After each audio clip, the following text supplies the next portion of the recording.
Movie की शुरुआत में एक नोट आता है जिससे हमें पता चलता है कि आज से कई लाख साल पहले अरिशम नाम का एक प्राइम सेलेस्टियल था और उसने ही यूनिवर्स का सबसे पहला सूरज बनाया था।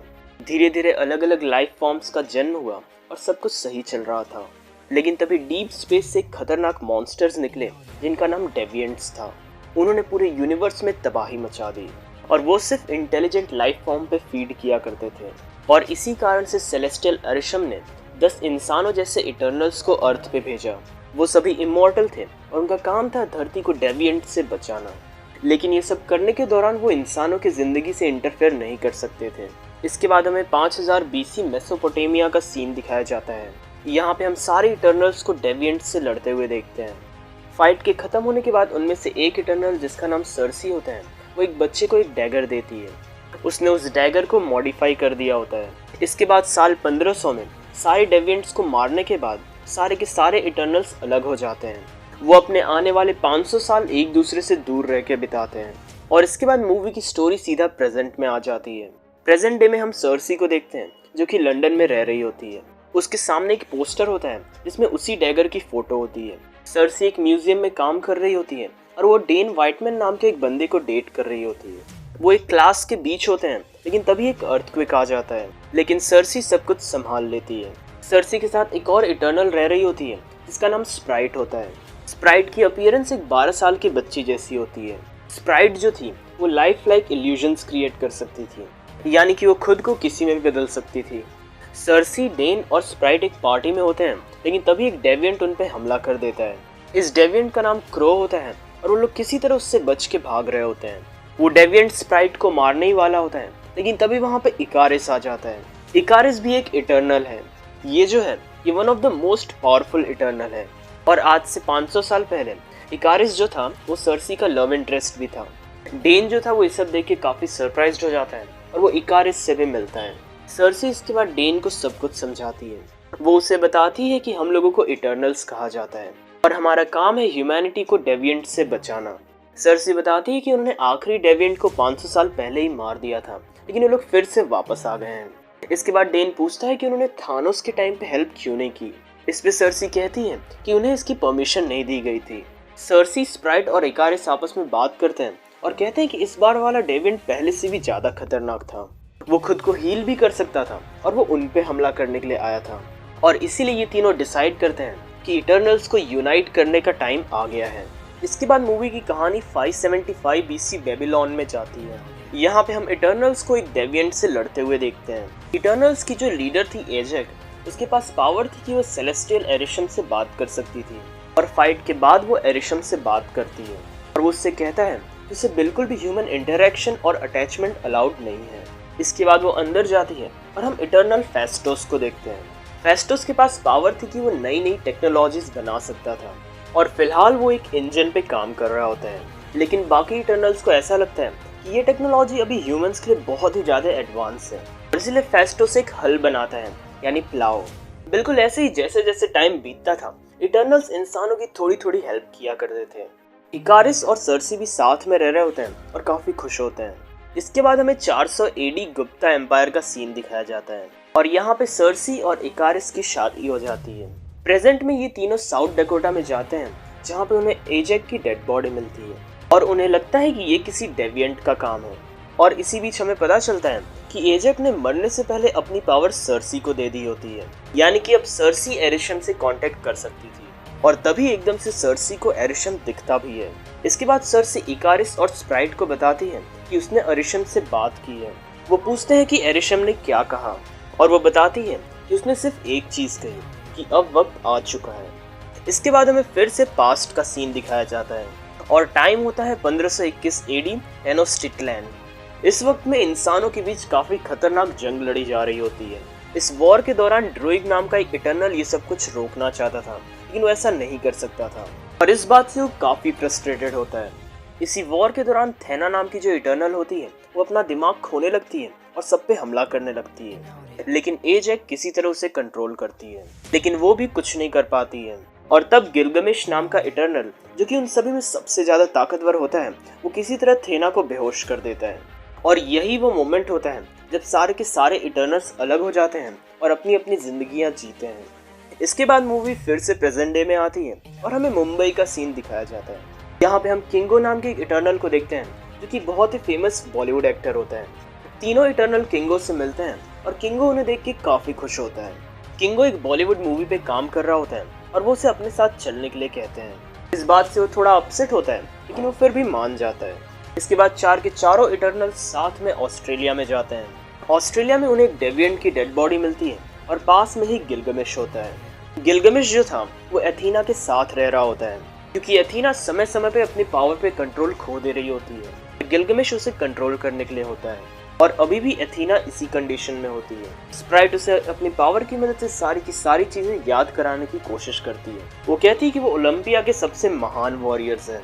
और फाइनली थेना अपने पावर को कंट्रोल करती है और वो सभी साथ में डिनर करते हैं। ये सब होने के बाद सर्सी अरिशम से कांटेक्ट करती है और यहाँ पे ये सेलेस्टियल अपने असली मकसद बताता है। वो बताता है कि इटर्नल्स का मकसद डेविएंट से लड़ना नहीं था बल्कि अर्थ को द इमर्जेंस के लिए प्रिपेयर करना था। द इमर्जेंस क्या है वो आपको आगे पता चलेगा। अरिशम बताता है कि लाखों सालों से सेलेस्टियल्स अपने सीड को अलग अलग प्लैनेट्स पे डाल रहे थे और इन सब का मकसद सिर्फ एक ही था, एक नए सेलेस्टियल का जन्म। और इसी चीज के लिए उन्होंने डेविएंट्स को भी बनाया था। डेविएंट्स खतरनाक जीव का शिकार करते और इंटेलिजेंट लाइफ फॉर्म को जन्म लेने देते जिससे लाइफ धीरे धीरे आगे बढ़ती। लेकिन प्रॉब्लम ये हो गई कि डेविएंट्स ही जिंदगी के लिए खतरा बन गए और इसी कारण से इटर्नल्स को उनसे लड़ने के लिए भेजा गया था। एरिशम बताता है कि अर्थ के ह्यूमंस की मदद से एक नए सेलेस्टियल का जन्म होगा और इस सेलेस्टियल का नाम टियामत होने वाला है। लेकिन इस प्रोसेस के दौरान सारी की सारी धरती डिस्ट्रॉय हो जाएगी और सारे के सारे ह्यूमंस मारे जाएंगे और इसी नए सेलेस्टियल के जन्म लेने के प्रोसेस का नाम है द इमर्जेंस। सर्सी ये सब कुछ सुन के काफी शॉक्ड होती है और वो बाकी इटर्नल्स को भी ये बात बताती है। एरिशम जो था वो इटर्नल्स को अलग अलग प्लैनेट पे भेजा करता था ताकि वो वहाँ की पॉपुलेशन को द इमर्जेंस के लिए तैयार कर सके। और जब एक नए सेलेस्टियल का जन्म हो जाता तब वो इटर्नल्स की मेमोरी को हटा दिया करता था। लेकिन थेना की मेमोरी वाइप करते वक्त उनसे कोई गलती हो गई और इसी कारण से थेना को हमेशा अजीब अजीब से विजन्स आते रहते हैं और वो अजीब बिहेव करती है। ये सारी की सारी चीजें एजैक जानती थी और पहले वो ये काम किया करती थी। लेकिन उसकी डेथ के बाद अब सर्सी को ये करना पड़ेगा। इसके बाद सारे के सारे इटर्नल्स अमेज़न जाते हैं जहाँ पे वो ड्रूग से मिलते हैं। ड्रूग एक कैंप में रह रहा होता है और वो उन्हें ज्वाइन करने से साफ मना कर देता है। इसके बाद सर्सी और इकारिस आपस में बात कर रहे होते हैं लेकिन तभी एक डेविएंट इकारिस पे हमला कर देता है। पीछे से और भी डेविएंट्स आते हैं और वो सभी इटर्नल्स पे हमला कर देते हैं। इसी फाइट के दौरान थेना भी अपना कंट्रोल खो देती है और वो इकारिस पे हमला करने लगती है। इसके बाद क्रो जो कि डेविएंट्स का लीडर होता है वो गिलगमेश पे हमला कर देता है। इसी फाइट के दौरान क्रो को एजैक की मेमोरीज मिलती हैं।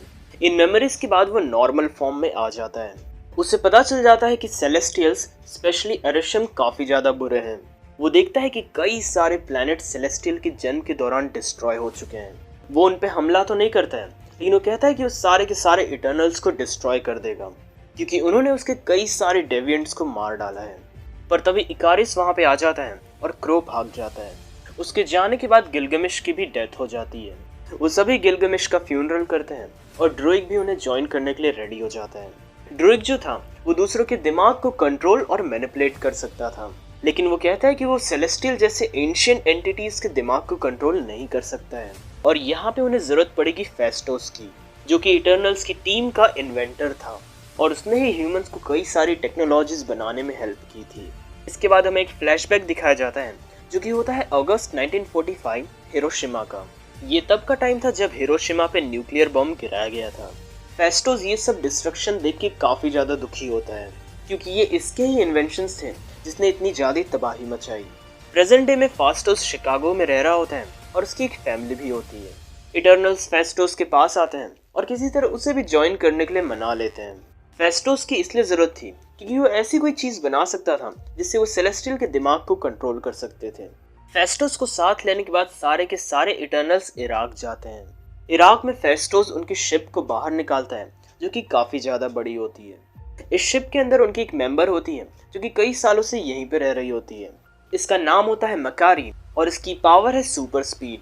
शिप के अंदर जाने के बाद फेस्टोस कुछ ब्रेसलेट्स बनाता है। ये ब्रेसलेट्स एक यूनिमाइंड क्रिएट कर सकते थे, यानी कि ये सारे के सारे इटर्नल्स की पावर को इकट्ठा कर सकते थे और इस पावर की मदद से ड्रूइग आसानी से टियामत के दिमाग को कंट्रोल कर सकता था।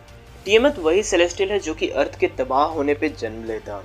लेकिन प्रॉब्लम ये होती है कि अभी भी कई सारे इटर्नल्स के मन में डाउट होता है। वो कंफ्यूज्ड होते हैं कि उन्हें अरिशम के खिलाफ कदम उठाना चाहिए या नहीं।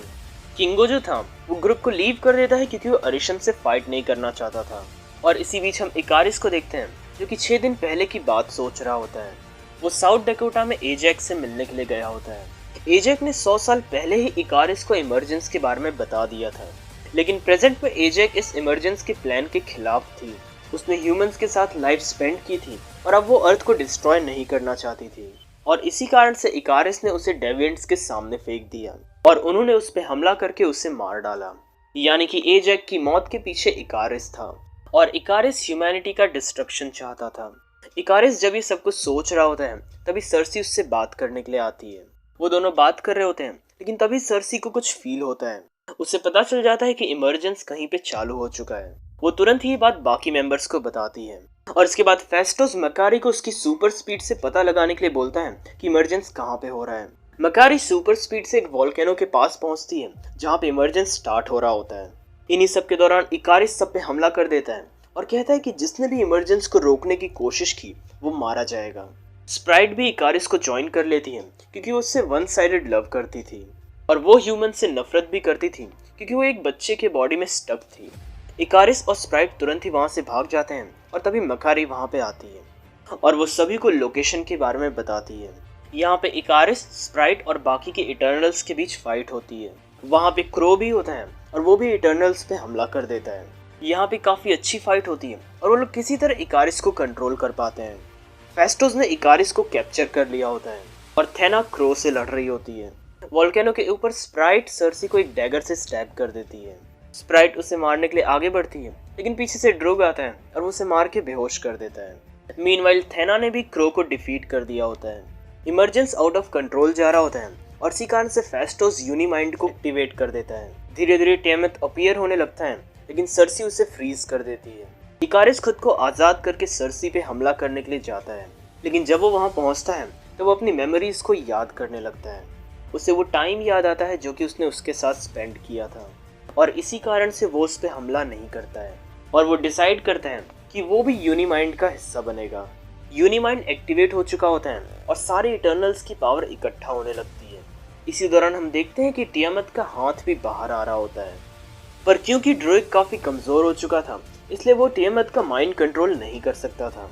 इसी कारण से सारी पावर सर्सी के अंदर जाती है और वो अपनी पावर की मदद से टियामत को फ्रीज करके मार डालती है और ह्यूमैनिटी को बचा लेती है। इकारिस को अपनी गलती का एहसास हो रहा होता है और वो काफी दुखी होता है और इसीलिए वो सर्सी को फाइनल गुड बाय बोलता है और सन की ओर फ्लाई करने लगता है। सर्सी के पास अभी भी यूनिमाइंड की पावर बची होती है और वो स्प्राइट को ऑप्शन देती है कि वो उसे ह्यूमन में बदल सकती है और स्प्राइट भी इसे एक्सेप्ट कर लेती है और वो उसे ह्यूमन में बदल देती है। इसके बाद हमें 2 हफ्ते बाद का सीन दिखाया जाता है और हम देखते हैं कि थेना, ड्रूग और मकारी अपनी स्पेसशिप में दूसरे इटर्नल्स को ढूंढने के लिए जाते हैं ताकि वो उन्हें भी सच बता सकें और अपने साइड पे ले सकें। मीनवाइल सर्सी, फेस्टोस, किंगो और स्प्राइट अर्थ पे ही रहने का डिसीजन लेते हैं। मूवी के एंडिंग सीन में डेन और सर्सी मिलते हैं और साथ में घूम रहे होते हैं। डेन और सर्सी सीक्रेट्स के बारे में बात कर रहे होते हैं और डेन कहता है कि उसका भी एक सीक्रेट है, पर इससे पहले कि वो कुछ बता पाता वहाँ पे एरिशम आ जाता है। एरिशम उसे अपने पास लाता है और कहता है कि उन्होंने एक सेलेस्टियल को डिस्ट्रॉय किया है। वो उन्हें वार्निंग देता है और कहता है कि वो जरूर जजमेंट के लिए लौटेगा। मूवी के एंड क्रेडिट सीन में हम डेन को देखते हैं जो कि पुरानी चेस्ट खोल रहा होता है और उस चेस्ट के अंदर एक इबोनी ब्लेड होती है और ऑफ स्क्रीन से एक आवाज़ आती है जो कि कहती है कि क्या तुम इसके लिए तैयार हो, और मूवी यहीं पे ख़त्म हो जाती है। असल में डेन जिस सीक्रेट की बात कर रहा था वो यही है। MCU में आगे जाके वो ब्लैक नाइट का रोल करने वाला है जो कि कॉमिक्स का एक काफ़ी पॉपुलर सुपर हीरो है और मूवी यहीं पे ख़त्म हो जाती है। तो ये था आज का एक्सप्लेनेशन। उम्मीद करता हूँ कि आपको ये वीडियो पसंद आया होगा। ऐसे ही नई नई मूवीज़ के एक्सप्लेनेशन देखने के लिए चैनल को सब्सक्राइब कर लें और अगर ये वाला वीडियो पसंद आया हो तो इसे लाइक करें। तो फिर चलिए मैं आपसे मिलूंगा अगले वीडियो में, तब तक के लिए गुड बाय।